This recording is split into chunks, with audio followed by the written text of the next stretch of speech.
저는 지금 저 파주에서 장애인들 그리고 또 그 장애인의 자녀들을 같이 함께 어울려서 살아가고 있습니다. 방송생활 20년 하고 딱 접고 곧바로 장애인 일을 시작을 했어요. 왜냐하면 너무너무 능력에 비해서 먹고 사는 게 막 값지니까 이것을 갚기 위해서 그렇게 시작을 했는데, 이 모든 것이 정말 그 아내의 눈물의 기도가 저를 이 자리에 서게 한 거예요.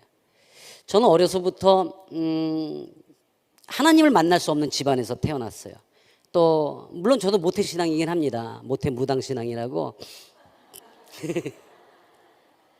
우리 집에서는 그 어머님이 이제 제가 초등학교 2학년 때 혼자 되셔서 정말 그 아들인 저를 자식이자 남편처럼 생각하고 같이만 살았어요.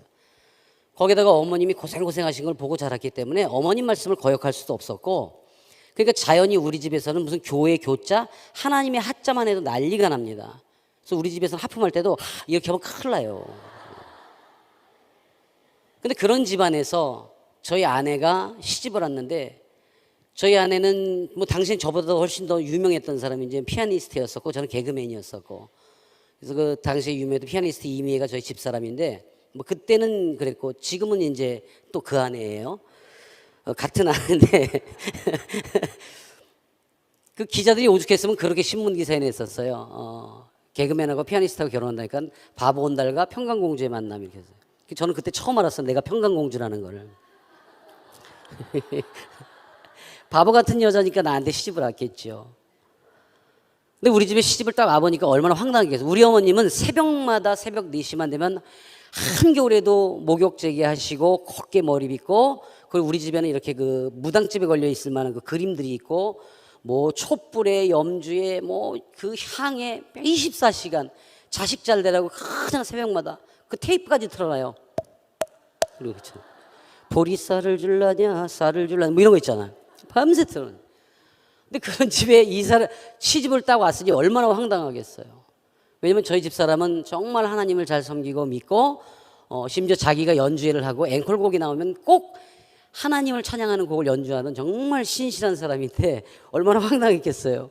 한 일주일 지나서 시집 와서 어머니한테 어머니 우리 그러지 말고 예수 만나 교회 가요. 이랬더니 어떻게 됐을까요?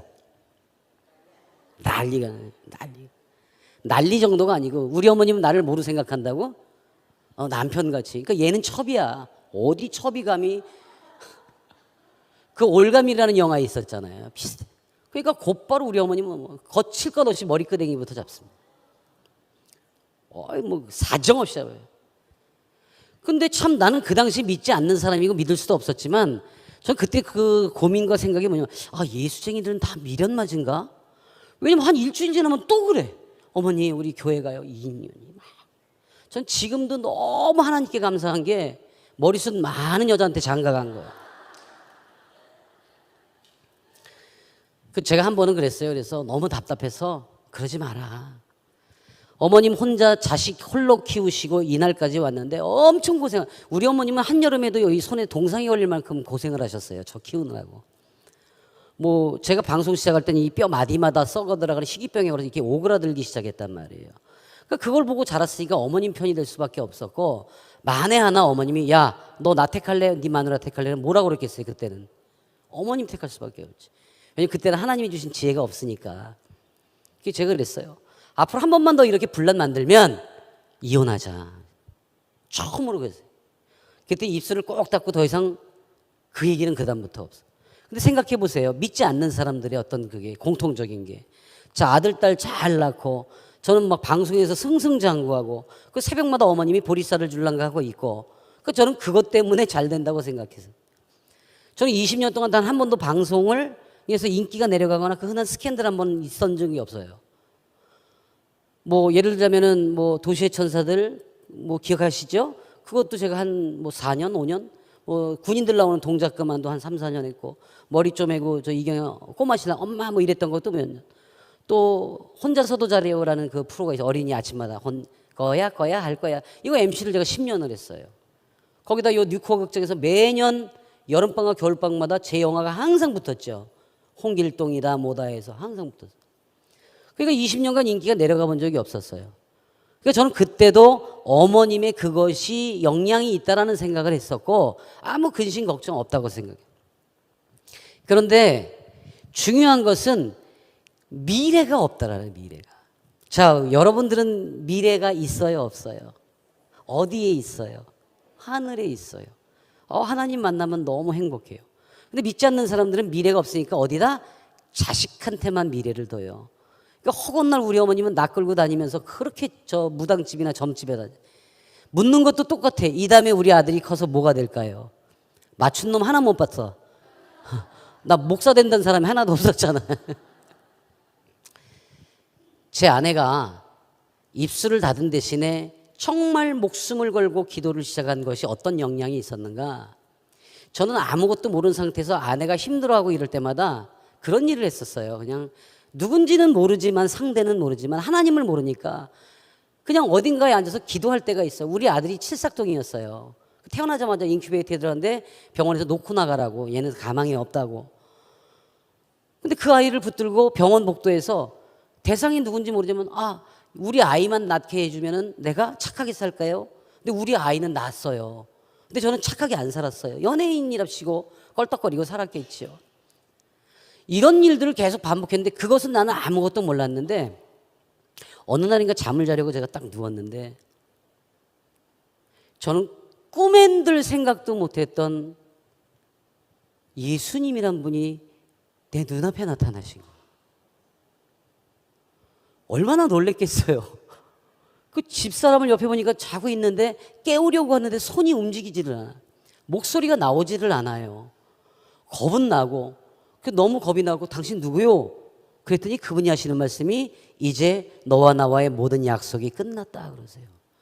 근데 이게 꿈이거나 자는 중이면은 그러겠지만 너무 생생한 거예요. 눈이 부셔서 얼굴을 마주 못 볼 정도로 너무너무 어마하신 거예요. 그래서 당신이 누군데 나랑 무슨 약속을 하고 뭔 약속을 지키지 않았다는 거요? 그랬더니 그분이 하시는 말씀이 내가 바로 너의 주 예수 그리스도니라 그래요. 막 그 순간에 막 눈물이 나고 막 콧물이 떨어지고 막 덜덜덜 떨리는데 그 와중에도 저는 또 그런 생각이 웃기기까지 하는 너무 기가 막히니까 왜냐면 이 양반이 한국말을 하잖아. 내가 알아들었으니까. 지금이야 이게 영적인 대화라고 생각하지만 그 당시에는요 너무 겁이 나기도 하고 그러니까 너무 무서운 거예요. 그래서 내가 아니 당신은 내가 알지도 못하는 분인데 내가 무슨 약속을 했다는 겁니까? 라고 딱 질문하는 순간에 내 눈앞에 영화 필름처럼 너무 선명하게 그 지나온 세월 동안 내가 어딘지 모르게 그냥 우리 아들 붙들고 했던 것도 기도였고 이것을 하나님께서 들으셨고 이미 그것을 응답하셨다라는 겁니다. 아주 어렸을 때에 어머님이 힘들까봐 제가 학교에 가서 뭐 공부를 하던 무엇을 하던 이때마다 그때마다 지혜를 주시고 내가 했던 것이 혼자 중얼거린 것이 그냥 혼잣말이 아니고 하나님이 이미 선택하시고 듣고 일러주시고 다 해결 응답 주시는 기도였었다라는 겁니다.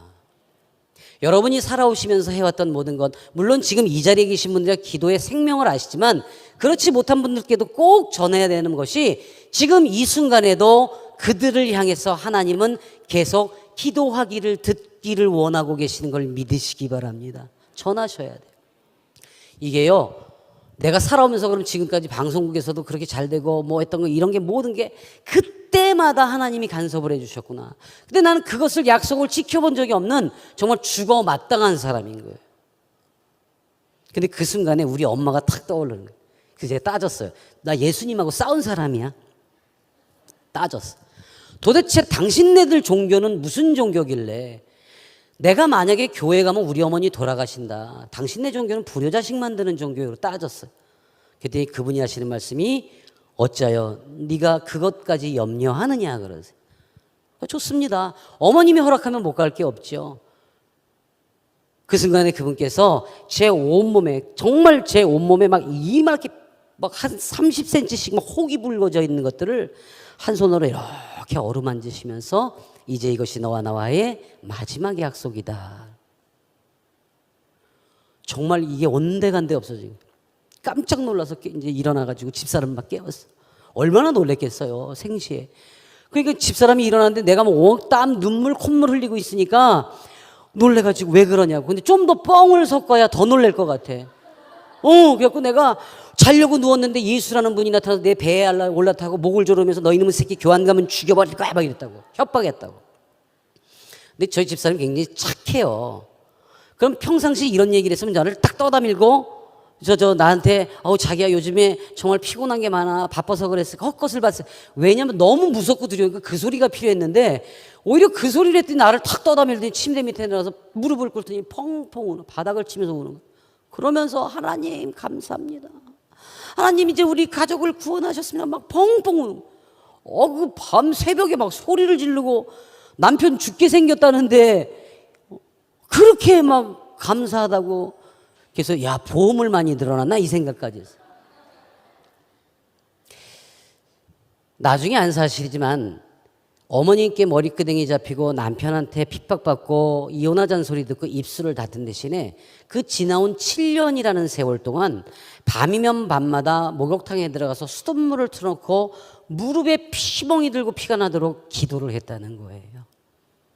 혹시라도 남편이 들을까 시어머니가 들을까 목을 조여가면서 눈물의 기도를. 여러분 피아노 치는 사람이 손톱이 빠질 정도로 바닥을 긁고 기도를 7년간 했답니다. 하나님께서 그 기도의 응답을 주시고 생뚱 알지도 못하는 내 눈앞에 직접 나타나요. 자 여러분 살아오면서 예수님을 직접 만난다고 생각해 보세요. 어떤 분이 어떻게 해서 목사 되셨어요? 라고 묻는 분들이 계세요. 제가 한결같은 대답은 멱살 잡혀 끌려왔습니다 그래요. 그 아내의 기도가 남편을 이 자리까지 그 세상 좋은 거 다 내려놓고 이 자리까지 있게 했어요. 그런데 더 소중한 것은 그 아내의 기도가 하나님께서 들으시고 응답하신데 정직한 목사를 만들어주세요. 섬기는 목사를 만들어주세요. 우리 아까 목사님 소개할 때 우리 예원교회를 담임하고 있다고 그러셨는데 우리 교회는 담임 제도가 없어요. 제가 대표 성도일 뿐이에요. 섬기는 죄송하지만 우리 교회는 월급도 안 나와. 그래서 장애인들이 모여서 예배드리고 기도드리는 그 교회를 섬길 수 있도록 가장 좋은 곳에 가장 기쁜 곳에 하나님이 저를 보내시게 한 것도 아내의 기도의 응답이었을 나는 믿습니다. 얼마나 우리 장애인 교회하면 얼마나 좋은지 아세요? 우리 제가 막 뭐라고 야단쳐도 말대꾸를 안 해요. 농아인들이라. 그리고 내가 막 뭐라고 약 올리고 도망가도 못 쫓아와요. 휠체어 타고 있어서. 그리고 막 이렇게 뭐 얘기하다가 좀 지루해서 내가 싹 밖에 나가서 커피 마시고 가도 몰라요. 시각장애인들이. 여러분 이렇게 좋은 교회가 어디 있어요? 그러니까 있는 그대로 하나님 말씀 그대로 전하면 그대로 들어요. 그대로 하세요. 그리고 우리 예원교회 성도들의 그 기도가 우리 흔히 기도빨 그러잖아요. 기도빨. 대단합니다.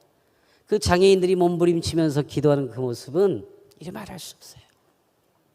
제가 처음에 방송을 그만두고 미국에 이제 유학을 갔다 와서 곧바로 이제 그 안에 이제 우리 어머님이 치매가 있었고 이거는 이제 예고편 나중에 우리 또 좋은 기회 있을 때 그때 이제 함께 은혜를 나누도록 하고 처음에 장애인 사역을 시작한 게 어떻게 된 건가? 저는 제가 목회를 하게 된 것조차도 하나님이 그들을 사랑해서 저를 보내셨다고 믿습니다.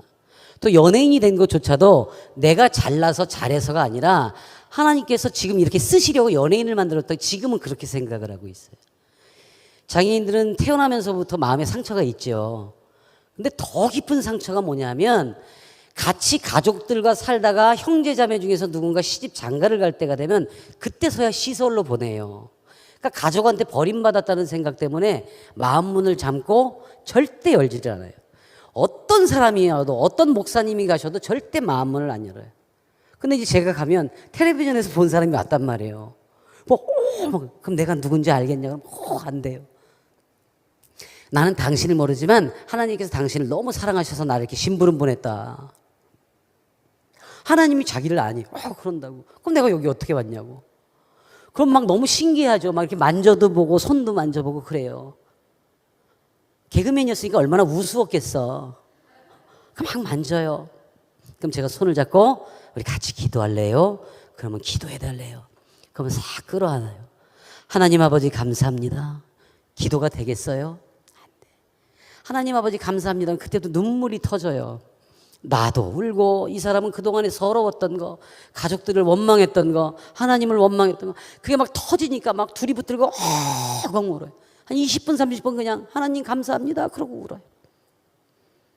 그렇게 한참 울다가 딱 눈을 떠보면요, 기가 막힌 것은 우리 둘이 끌어안고 기도하고 있었는데 온 방 안에 어디서 왔는지 장애인들이 막 내 바지가랑이를 붙들고 있고 붙들고 늘어져요. 앞 못 보는 사람은 더듬더듬 거리고 오고, 다리 없는 녀석은 엉금엉금 기어오고, 땡글땡글 굴러와가지고 그 휠체어 바퀴를 붙들고 울고, 자기들도 기도해달라고. 그곳에서 하나님 기도가 시작돼요. 뜨거운 기도가, 눈물의 기도가 시작. 그리고 첫 번째라는 것이 하나님께로부터 사랑을 받으니까 어때요? 용서를 해요. 가족들을.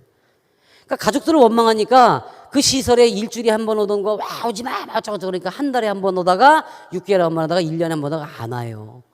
그러니까 가족들하고 점점 멀어지죠. 근데 그 순간에 그 하나님의 사랑을 알고 나면 이들이 가장 먼저 가족을 용서합니다. 제가 그래요. 가족이 오면 이게 괜찮아, 나는 하나님과 관계 있어, 너무 좋아, 행복해, 이 얘기를 항상 하라고. 그 장애인들이 변화가 돼요. 그러면 와요. 엄마 뭐하러 왔어? 동생 뭐하러 바쁜데 왔어? 나 괜찮아, 여기서 잘 있어, 나 기도하고 하나님하고 잘 있어. 그러니까 그 변화가 좋으니까 이제 1년에 한 번 오던 게 6개월에 한 번, 한 달에 한 번, 일주일에 한 번, 거의 매일같이 오는 사람들도 있다가 어떻게 돼요? 결혼하고 난 그 상대자에게 이야기를 해서 결국에는 그 시설에 있던 그 장애인 가족을 데려가더라는 겁니다. 그러면 여기서 그 복음이 전파된 것이 그 집안이 모두 하나님의 나라로 바뀌게 되더라는 겁니다. 한 사람의 기도가 그렇게 바뀌어져요. 저는 그때 그것을 알았어요. 그래서 이 기도라는 것은 내가 막 미소구가 아니라 하나님 감사합니다는 첫 번째 고백이 모든 것에 대한 해결 응답을 주신다는 걸 나는 믿습니다. 예레미야 33장 3절의 말씀을 오늘 내놓은 것이, 그 말씀을 꺼내놓은 것이 바로 내가 할 수 있는 게 아무것도 없었기 때문이에요. 여러분, 연예인이라는 생각 20년 한다가 세상에 나오면 바보예요. 옷 입는 것부터 양말 신는 것까지 다 챙겨줘요. 먹는 거 뭐 다. 그런 사람이 지금 누구를 섬긴다고요? 그래서 내가 우리 교인들한테 그래요. 내가 제일 못하는 게 사람과의 관계다. 해본 적이 없으니까. 그래서 하나님이 시키는 일만 할 테니까 오해가 없도록 해라라고 늘 부탁을 해요. 당부를 하고. 근데 그 한 가지 방법, 하나님께 해주세요라는 그 방법 하나만 한다는 것이 저는 기도로밖에는 목회를 할 수가 없어요. 나머지 방법이 없잖아요. 그 아내의 기도로부터 시작된 것, 그리고 저는 그 장애인들과의 만남이 지금 어떻게 나를 변화시켰냐. 저는 장애인이 이 세상에 제일 이뻐요. 너무 이뻐요. 하나님이 이렇게 만들어주셨어요. 심지어는 우리 장애 아이들이 그 부모님들과의 관계에서 어려워지는 경우가 이제 자폐가 있거나 지적 장애가 있거나 발달 장애가 있을 때 소통하기가 참 어렵습니다. 우리 교회에 아주 심한 그 자폐하고 발달 장애가 있는 지적 장애 아이가 있었어요. 중학교 1학년짜리 하나가 있었어요. 그러니까 이 녀석이 교회를 오면 저 뒤에 있는 막 그 화분을 막 집어 던지고 막 자기한테 집중이 안 되거나 막 이런 막 폭발합니다. 근데 우리 교회에서는 특별한 게 있어요. 예배 시간에 우리 장애 아이들이나 누가 막 소리를 지르거나 그럴 때 쳐다보면 저한테 혼나요. 쳐다보지 마라. 그들은 그것이 예배 방법이다. 여러분, 찬양하다가요, 자폐 아이들이 막 찬양하다 은혜 받잖아요. 막 이 위로 막 뛰어다녀요. 막 공중을 뛰어다녀요. 저는 그걸 은혜라고 표현합니다. 하나님이 만주시다고 저는 믿습니다. 왜 나 혼자 이러고 있다가 막 뛰어다녀봐요. 근데 그걸 말리면 안 돼요. 너무 기쁜 거예요. 자, 그 중에 한 아이가 그렇게 폭력적이고 그 엄마도 못 알아보고, 근데 모든 교인들이 그 아이를 위해서 기도할 뿐이에요. 우리 기도합니다. 그런데 어느 날 이 녀석이 예배를 마치고 식사 교제를 하려고 그러는데 접시에다가 밥하고 반찬도 듬성듬성 담아가지고 에어컨 밑에서 갑자기 엄마 그러고 불러요. 평소에 엄마를 아는 척도 안 하고 이러던 아이가 엄마 그러고 불러요. 모든 사람들이 깜짝 놀라서 봤어요. 얘는 엘리베이터 밑이 에어컨 바로 밑이 제일 시원하다고 생각돼. 거기 서서 엄마 오라고, 밥 먹으라고. 모든 교인이 깜짝 놀라고 그 정작 본인 엄마는 눈물을 그냥 서서 흘리는 거예요. 자기 아들이 중학교 달 때까지 한 번도 그래 본 적이 없는 아들이 엄마라고 크게 부르고 엄마 먹으라고 밥을 들고 서 있어요. 아무도 가르친 사람이 없어요. 기도만 했는데 하나님이 만져주신 거예요. 눈물을 흘리면서 막 가갖고 와서 그 눈물을 흘리면서 그 밥을 먹어요. 이때부터 이 아이가 변하기 시작합니다. 막 예배에 참석하고요. 그리고 어느 날부터 앞에서 이렇게 주보주는 안내가 그렇게 부러웠던 모양이에요. 교회에 있다가 주일날 이 녀석이 앞에서 그리고 우리 교인이 아닌데 지나가는데도 주머니에다도 막 집어넣어요. 너무 기특하잖아요. 그래서 제가 붙들고 했어요. 상수야, 우리 이렇게 지나가면서 이렇게 올 때 오시는 분한테 샬롬, 그러고 할렐루야 이렇게 한번 해봐봐. 근데 그건 어려운가 봐, 못해요. 그래서 오면 반갑습니다, 사랑합니다, 어서 오세요 이런 이야기를 하면 더 좋을 텐데 그리고 지나갔어요. 한 2주가 지났는데 갑자기 주일날 딱 교회 앞에 가는데 어디선가 큰 소리가 들려요. 어서 옵시오. 어서 옵시오. 어디 가서 배워가지고 온 거예요. 우리 교회는 한동안 주일 아침이면 온 동네에 어서 옵쇼가 막 쩌렁쩌렁 울리던 시절이 있었어요. 이 녀석이 빵 기술을 배우러 다니기 시작했어요. 빵 기술을 배우러 그거 안 되는데 그렇게 했어요. 그렇게 한 열흘이 지났나요? 밤 10시 한 50분쯤에 전화가 왔어요. 그 엄마가 전화 왔어요. 목사님 죄송해요. 무슨 일이에요? 저는 24시간 전화기를 켜놔요. 집사람하고. 언제 장애인들이 위급한 전화가 올지 모르기 때문에. 왜요? 저 지금 상수가 꼭 목사님 뵈야 된다고. 좀 늦지 않았나? 그랬더니 그러게요. 그래서, 그래도 와. 왜? 근데 무슨 일이야? 그랬더니 그날 빵 기술을 배워서 첫 번째 빵이 나오는 날이었어요. 근데 이걸 꼭 목사님을 줘야 되겠다고. 결국 10시 넘어서 전화가 온 거예요. 오라고, 괜찮다고. 그래서 이제 기다렸어요. 마당에 나가서 먼저. 저기서 막 씩씩하게 와요. 목사님 꼭! 그러고 이제 빵을 했는데, 이제 흔히 그 곰보빵이라고 그러죠. 삽으로, 그거? 소부로, 곰보빵인데, 얼마나 엉망으로 만들었는지 크기는 요만한데, 삐뚤빼뚤 막 이래요. 그 비닐봉지에 담아가지고 왔어요. 그래서 이렇게 딱 펴서 이거 왜 목사니까. 그래서 이거를 그냥 집에 가서 내일 보자, 나중에 보니까 이거는 제일 먼저 우리 목사님 줘야 된다고 그 빵을 가져온 거예요.